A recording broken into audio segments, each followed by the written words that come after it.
Marami tayong hindi alam, pero marami tayong gustong malaman. Kaya ang tanong, alam mo ba? Alam mo ba na noong August 1814 ay kamuntik-muntikan nang mawala ang kalayaan ng Amerika ang dahil sa Britanya. Ang mga sundalong Briton ay matagumpay na nakapasok sa depensa ng mga Amerikano at pinagsusunog ng mga ito ang kanilang mga edipisyo. Ito'y sa kabuuan ng Washington DC. Ito ang sinasabing pagkakataon na naukupa ng foreign power ang Kapitolyo ng Estados Unidos since American Revolutionary War. Halos pagsakluban ng tadhana ang mga sundalong Amerikano at napanghinaan na sila ng kalooban dahil pakiramdam nila ay hindi na sila mananalo at sa tingin nila ay kinakailangan na talaga nilang isuko ang lahat sa British Empire. At sa pagkakataong iyon o sa sitwasyong iyon ay bigla na lamang dumilim ang kalangitan at umulan ng napakalakas. At ito rin ang pagkakataon na biglang may lumitaw na isang napakalaking tornado na kauna-unahan ding naitala sa kasaysayan ng syudad. Hindi rin ito inaasahan ng mga Briton at kasabay ng napakalakas na ulan at ng pamiminsala ng isang malakas na twister sa Kapitolyo o sa Washington DC nga ay apektado nito ang kasundaluhan ng mga Briton at winasak pa nito ang kanilang mga barko. Nangyari rin na inapula rin ng ulan ang nilikha nilang sunog sa mga kabahayan at mga edipisyo na tila tumutulong sa mga Amerikano ang nasabing sitwasyon. Kaya naman sinamantala rin nila ito para muling makabawi sa kumukubkob ng kanilang teritoryo.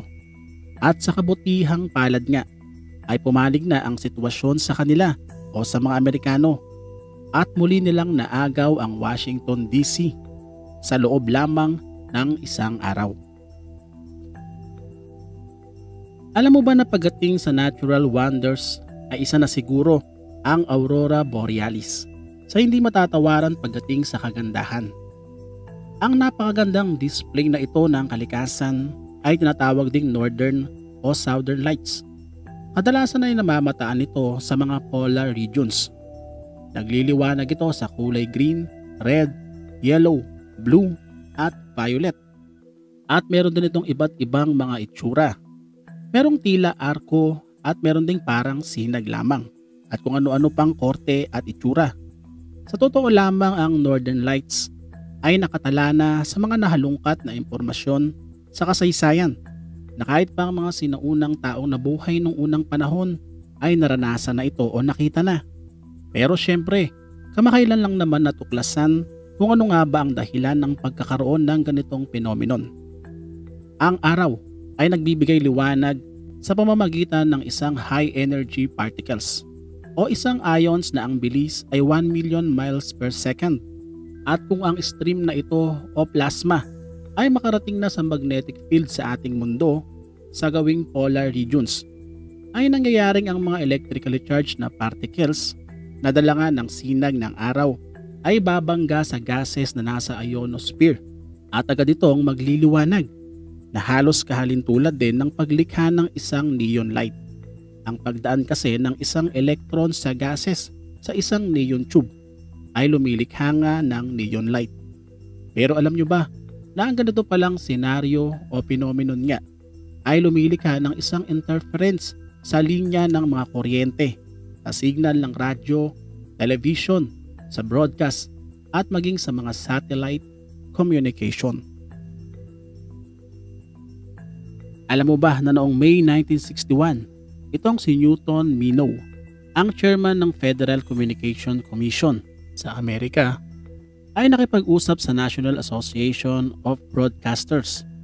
Ito ay para talakayin ang isang issue patungkol sa isang naimbentong bagay, ang television.